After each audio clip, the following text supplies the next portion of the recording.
Professor উজান চৌধুরী, লেখিকা বন্যা শিকদার। পর্ব 22। বিকেল তখন 5টা। চারদিক আজ হালকা নিঝুম হয়ে আছে। পুরো আকাশ কালো মেঘ আচ্ছন্ন। আকাশ দেখে খুব স্পষ্ট বোঝা যাচ্ছে যে কিছুক্ষণের মধ্যেই তুমুল বৃষ্টি নামছে। রাস্তায় দু একটা গাড়ি ছাড়া তেমন কোনো মানুষজন দেখা যাচ্ছে না।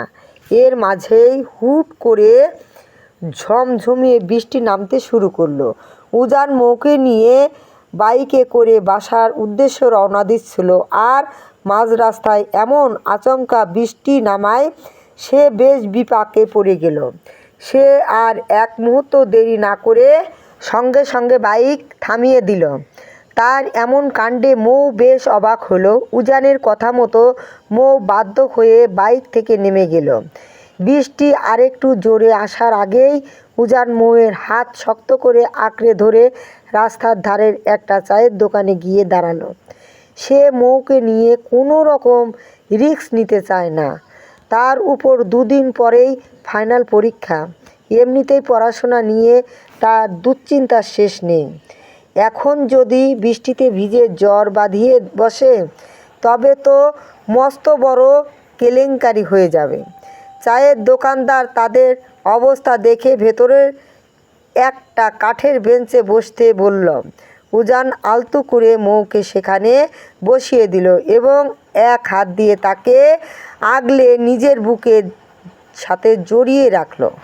তখন চারদিকের মানুষ বৃষ্টি থেকে বাঁচার জন্য একটু আশ্রয়ের খোঁজে ভীষণ ব্যস্ত। বসে থাকতে থাকতে মৌয়ের নজর হঠাৎ গেল একজোড়া শালিক পাখির দিকে। তারা পরম নিশ্চিন্তে একে অপরের শুয়ে একসাথে বৃষ্টিতে ভিজেছে। দৃশ্যটা দেখা মাত্রই মৌয়ের নিজের বৃষ্টিতে ভেজার তীব্র ইচ্ছে জাগলো, কিন্তু পাশে বসা উজানকে বলার সাহস সে পাচ্ছে না। যদি লোকটা সবার সামনে তাকে কড়া বকা দেয়, সেই ভয়ে সে গুটিয়ে রইল। কিন্তু মনের ভেতর বৃষ্টিতে ভেজার তীব্র আকাঙ্ক্ষা কিছুতেই দমাতে পারছিল না সে। অবশেষে মনের ভেতর একরাশ ভয় চেপে রেখেই সে ফিসফিস করে বলে উঠল, প্রফেসর সাহেব। উজান ঘাড় বাঁকিয়ে মৌয়ের দিকে তাকালো, তারপর মৃদু স্বরে আওড়ালো, কিছুই না। আ আ আ আমি একটু বৃষ্টিতে ভিজতে চাই। এখন নয়, বাসায় গিয়ে ভিজো। উজান শান্ত গলায় উত্তর দিল, না, আমি এখনই ভিজতে চাই। বাসায় যেতে যেতে যদি বৃষ্টি চলে যায় তখন তো আর ভিজতে পারবো না।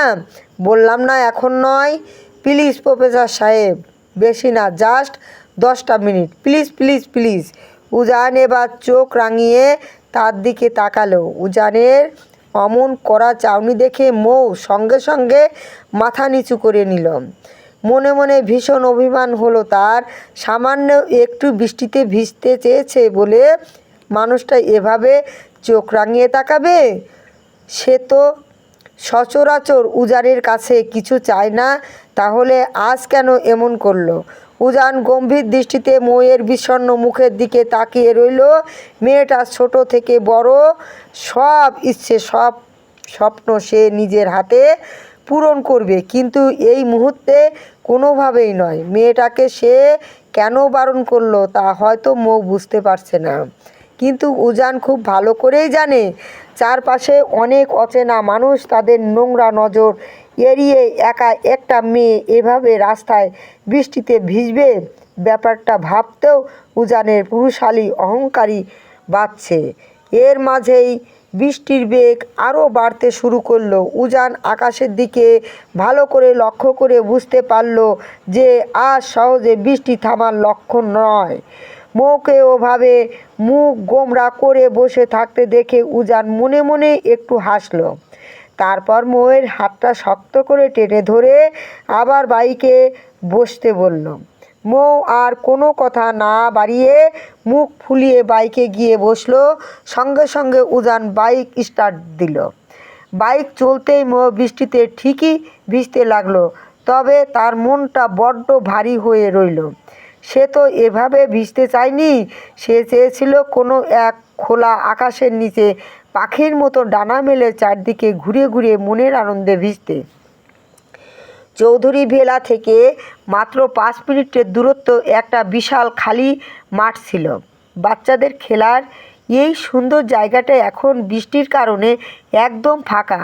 চারপাশটা ভীষণ মনোরম দেখাচ্ছে। উজান হঠাৎ বাইকটা সেখানে এনে থামালো এবং মৌকে নামিয়ে দিল। মৌ তখন অভিমান করে মাথা নিচু করে দাঁড়িয়ে আছে। ঠিক তখনই উজানের ভারী কণ্ঠস্বর তার কানের কাছে ফিসফিসিয়ে উঠল, মিসেস চৌধুরী, এখন আপনার যতটুকু ইচ্ছে, যেভাবে ইচ্ছে বৃষ্টিতে ভিজতে পারেন। এই উজান চৌধুরী আর আপনাকে বারণ করবে না। কথাটা শোনা মাত্রই মৌয়ের চোখের কোণে এক অদ্ভুত আনন্দের ঝিলিক দেখা গেল। সে খুশিতে আত্মহারা হয়ে সঙ্গে সঙ্গে উজানকে শক্ত করে জড়িয়ে ধরল। তারপর আর এক মুহূর্ত দাঁড়িয়ে না থেকে 2 হাত মেলে চারদিকে ঘুরে ঘুরে বৃষ্টি উপভোগ করতে লাগলো। তাকে ওভাবে আনন্দ করতে দেখে আশেপাশে 2-3টে বাচ্চাও এসে মৌয়ের সঙ্গে হলো। আর এদিকে উজান নিজের বাইকটার সাথে হেলান দিয়ে দাঁড়িয়ে একদৃষ্টে তার প্রিয়তমার এই নিষ্পাপ পাগলামি দেখতে ব্যস্ত রইল। খানিকক্ষণ পর উজান ঘড়ির দিকে তাকিয়ে মৌয়ের উদ্দেশ্যে ডেকে বলল, পিচ্চি, এবার বাসায় চলো, আর নয়, বেশি ভিজলে ঠান্ডা লেগে যাবে। মৌ এক পলক উজানের দিকে তাকালো। তার নিজের আরও ভিজতে ইচ্ছে করলেও সে আর জেদ করল না, বরং লক্ষ্মী মেয়ের মতো উজানের কথায় রাজি হয়ে বাইকে উঠে বাসায় চলে এলো। বাসায় ঢুকেই মৌ চট জলদি দৌড়ে নিজের ভেজা জামা কাপড় নিয়ে সোজা কিচেন রুমে ঢুকলো। কিন্তু সেখানে মেহেরকে না দেখে মুহূর্তেই তার মুখটা আবার কালো হয়ে গেল। তাকে ওভাবে শুকনো মুখে দাঁড়িয়ে থাকতে দেখে শাশুড়ি মৌসুমী চৌধুরী আদুরের স্বরে বললেন, এসেছিস মা? মৌ কাঁদো কাঁদো গলায় উত্তর দিল, শাশুড়ি আম্মা, মেহের কি এখনও আসেনি? তোমার ছেলে যে বলল আমি বাসায় আসার আগেই নাকি মেহের এখানে চলে আসবে। মৌসুমী চৌধুরী মুচকি হেসে বললেন, একবার ছাদে গিয়ে দেখো, মেয়েটা কখন থেকে তোর জন্য অপেক্ষা করছে। মৌসুমী চৌধুরীর কথা শুনে মৌয়ের মনটা খুশিতে নেচে উঠল। সে আবারও উল্টো ঘুরে দৌড় লাগাতে লাগাতে বলল, আবারও বৃষ্টিতে ভিজব? জানু মৌ কামিং। সে যখন মাঝপথে ঠিক তখনই পেছন থেকে উজানের গম্ভীর ও কড়া কণ্ঠস্বর প্রতিধ্বনিত হলো, মিসেস চৌধুরী, ঠিক 5 মিনিটের মধ্যে আমি আপনাকে রুমে দেখতে চাই, নয়তো আজ আপনাকে কঠিন পানিশমেন্ট পেতে হবে। Just mind it. কথাটা উজান নিচের দিকে তাকিয়ে বলল। মৌয়ের দিকে একবার চোখ তুলে তাকালো না। মৌ কিছুক্ষণের জন্য থমকে দাঁড়িয়ে উজানের দিকে তাকালো, তারপর গটগট করে ছাদের দিকে চলে গেল। আর উজান নিজেও নিজের রুমে ঢুকে পড়ল। প্রায় ঘণ্টাখানেক পর উজান ওয়াশরুম থেকে শাওয়ার শেষ করে কোমরে টাওয়াল পেঁচিয়ে বেরিয়ে এলো। রুমে ঢুকেই সে একদম স্তব্ধ হয়ে গেল। বিছানার দিকে তাকিয়ে দেখল মৌ এখনও রুমে আসেনি। এতক্ষণ ধরে মেয়েটা ভেজা কাপড়ে ছাদে রয়ে গেছে।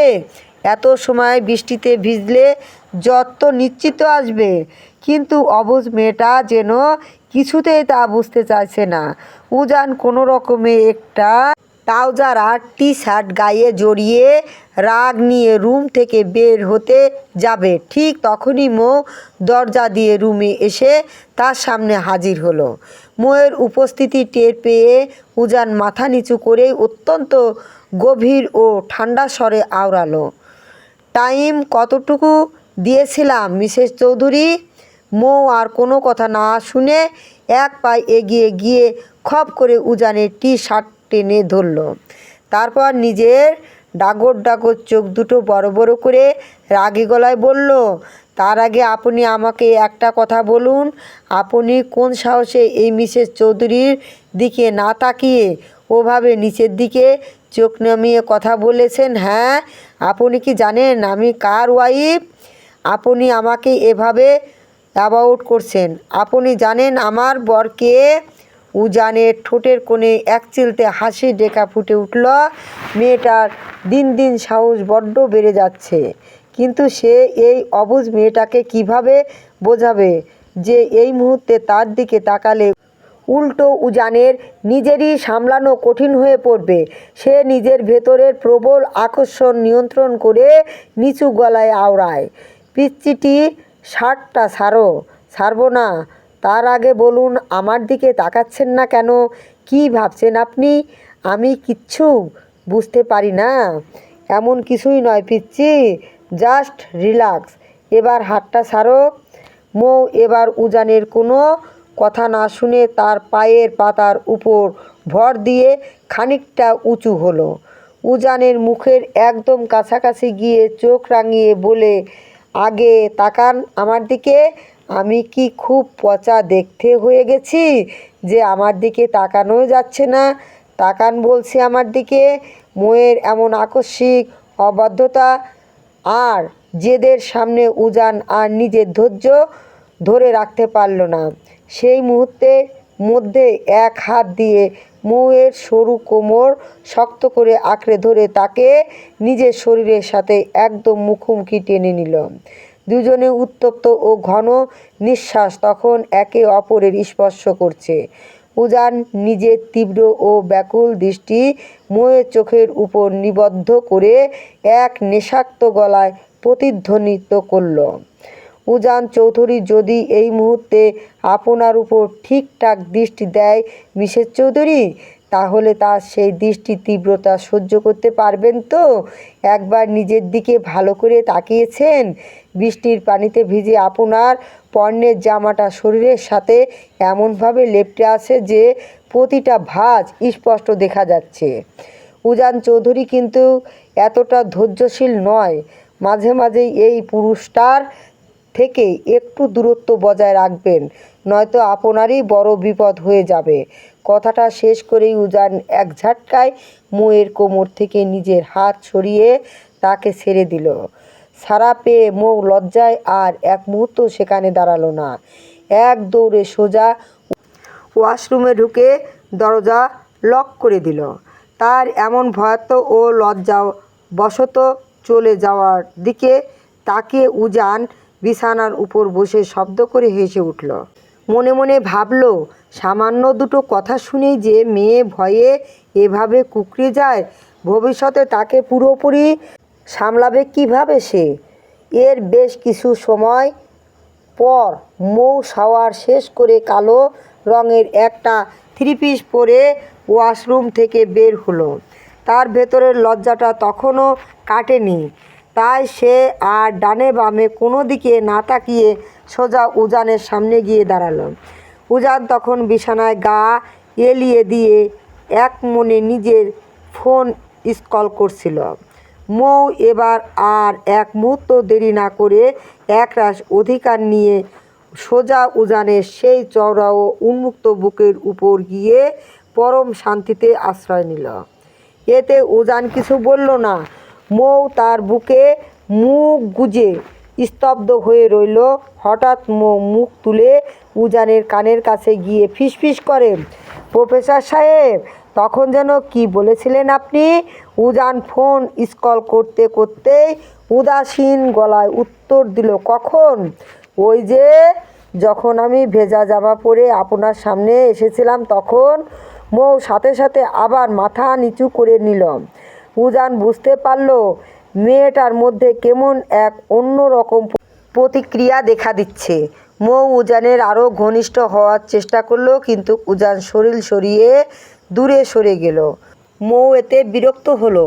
তাকে তো তার শাশুড়ি আম্মাই বলেছে উজানের কাছাকাছি থাকতে। তার উপর চারপাশে যে পরিমাণ ডাইনিরা তার প্রফেসর সাহেবের দিকে কুদৃষ্টি দিয়ে তাকিয়ে থাকে, তাতে মৌ কোনোভাবে এই মানুষটিকে হারাতে চায় না। কিন্তু উজান গম্ভীর স্বরে ঝেঁজে উঠল, কিছু বলিনি? ওদিকে যাও। মেয়েদের এই অহেতুক ঘেঁষাঘেঁষি আমার একদম পছন্দ নয়। উজানের এমন নিস্পৃহ কথায় মৌ ভীষণ কষ্ট পেল। মানুষটা কি সত্যি তাকে নিজের করে চায় না, নাকি কেবল সম্পর্কের দায়িত্ববোধ থেকে এত যত্ন করে? অভিমানে মৌ বিছানায় অন্য পাশে গিয়ে শুয়ে পড়ল, কিন্তু তার দৃষ্টি উজানের উপর থেকে সরছিল না। এই মানুষটা ছাড়া তার পৃথিবীটা বড় অসহায়, বেঁচে থাকাটা কঠিন। উজান মৌয়ের নীরবতা দেখে পাশ ফিরে তাকালো, ধীর গলায় জিজ্ঞেস করলো, কি ম্যাডাম, এমন করে তাকিয়ে আছেন কেন? আমি প্রেগন্যান্ট। কথা শেষ হওয়ার আগেই মৌ নিজের মুখ নিজে চেপে ধরল। সে কি বলে ফেলল ভাবতেই নিজের উপর প্রচণ্ড রাগ হচ্ছে তার। কিন্তু ওদিকে উজান কথাটি শোনা মাত্রই বিদ্যুৎ গতিতে বিছানা থেকে লাফিয়ে উঠল। আতঙ্ক আর বিস্ময়ে চেঁচিয়ে উঠল সে, আস্তাগফিরুল্লাহ, নাউজুবিল্লাহ! শাশুড়ি মেয়ে বলে কি বাসরের বউ করতে পারলাম না, আর এই মেয়ে বলে সে প্রেগনেন্ট! দয়াল, এ কেমন খেলা দেখাইলা? পরিশ্রম করার আগেই ফসল উৎপাদন শেষ। উজান, কি কপাল নিয়ে জন্মেছিস তুই!